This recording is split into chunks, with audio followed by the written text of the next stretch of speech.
Hey everybody, it's WalkTheMan131. Welcome to The Legend of Zelda, the original game. I have a file, breakfast file, and a Bob. I don't know why, because I'm awesome. Doing a 3-heart run. Something I should say right now, I do have a hack on that makes it I can't take damage no matter what I do. So, I'm horrible at this game. So yeah, that should really tell you how bad I am at this. But, this is really going to be a more informative run of this game and how to get all the items. Alright, let's rock and roll. Speaking of rocks, these things right here are Octorocks. They go down in one hit with a wooden sword, which is the only weapon we can possibly have at this point in the game. Well, maybe one more thing if you get really lucky in that first battle, but... You know what, I didn't get lucky in that first battle, so I won't even bring it up. Now, normally I could go around the long way and introduce you to another type of enemy, but you'll meet him right here. Two, actually. No, I forgot what those things with horns are called, but I hate them. These things, you cannot kill them when you're using the wooden sword, which is what we're kind of, sort of, unfortunately stuck with. Those blue Octorocks, when you're using the wooden sword, and they drop bombs occasionally. Bombs, as you could probably guess, blow things up. Now, this game has an overworld, which we've been exploring right now, and dungeons, as you could probably guess, as all Zelda games do. And I guess you wouldn't really think that the beginning of the game would be that different than the others. So let's enter. Now, if you notice, Link really stands out in this. Now, I like to go to the left room first. And here you meet a new enemy type. Keys, the annoying one hit with any sword that you can possibly have in the game enemies. But clear that room of 3 keys, you get a key. They should call me Keystone because I kill a lot of keys. Hooray for bad humor. Now these things, I have no idea what they're called, but they take 2 hits with the wooden sword to kill. And they have a good chance of dropping this power-up and rupees. Power I just got turns me invincible to all attacks, as long as I don't leave a room, and all enemies cannot move. It is a very good, but sadly very rare thing to get. No, let's be down. This is the problem with recording in the dark and you're using a keyboard.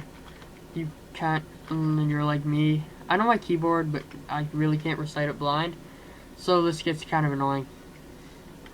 Now, rooms like this, I will warn you about these rooms.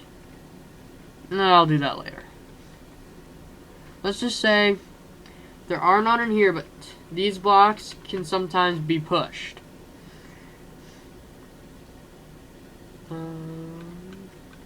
Let's kill these keys. I just did a practice run of this dungeon. Alright, go north.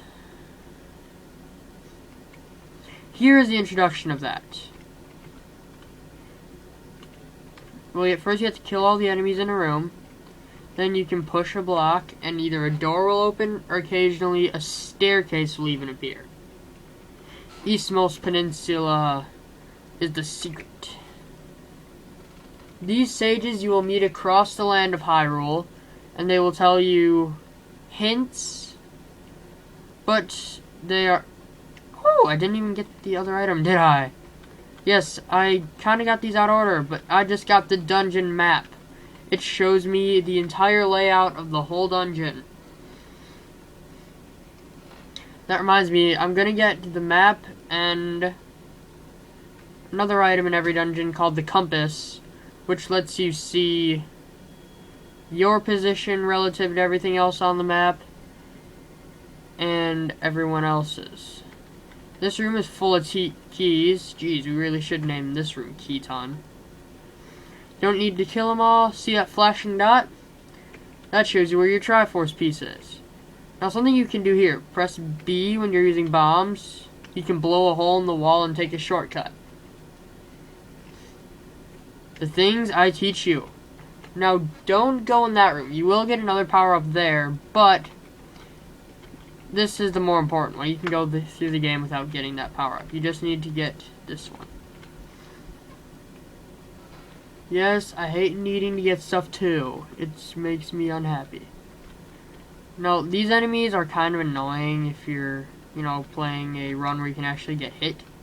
Because, like, a lot of times when I was doing this run, these things have actually killed me over more times than I'd like to admit. Just excuse me if I'm playing rather sloppily.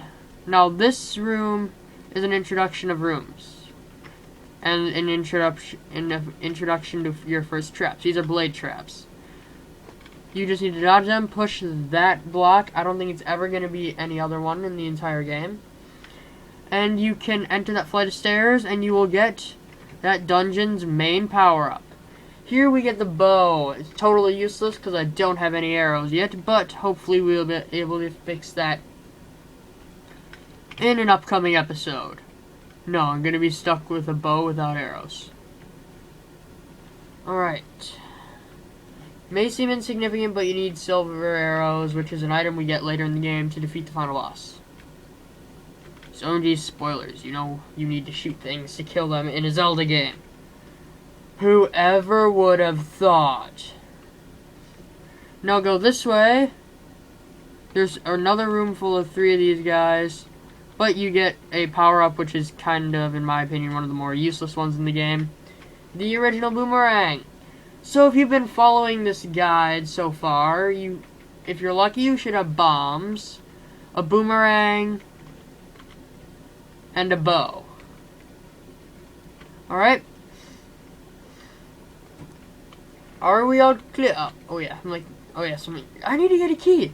Oh yeah, there's one in that room. This room looks a little too simple, right?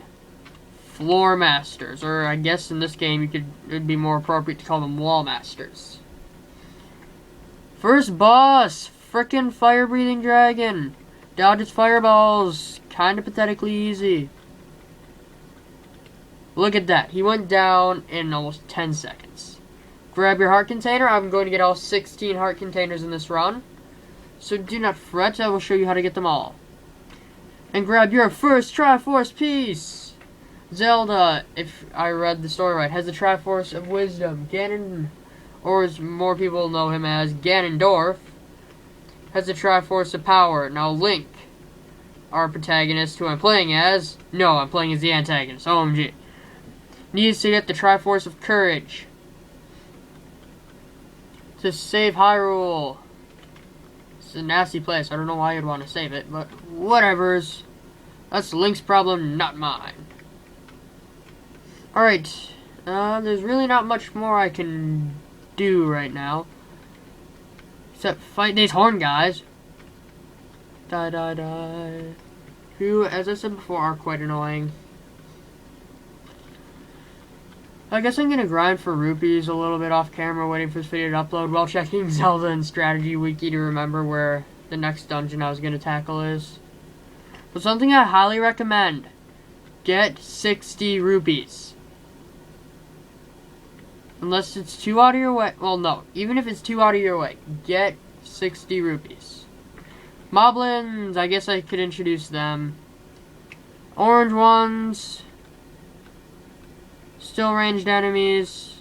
They take 1 hit. Oh, they take 2 hits. The black ones, I don't really know the difference. I guess it's just a sprite recolor. I think the black ones do more damage. But I wouldn't know. Now would I? Yeah, I'm in the right area. I will be grinding for rupees and stuff off screen. And you can, FYI, your shield actually is used in this game. These are sword beams, the things you can use when you're at full health. You only need to run up to an enemy and go like, ow. See, this is why I suck at Zelda, stabbity. Fairies, I guess I can do an explanation of those. They will heal you to full health, no matter how hurt you are. They are your bestest friends. That's all the boomerang does, but you move when you use the boomerang. It comes back to you. Alright, that's really all the explaining I can cram into this one part. Trust me guys, most of this game isn't going to be this tutorial ridden. It's just these first couple episodes, alright? Hope you guys are excited to see this, because I'm excited to do it. See ya.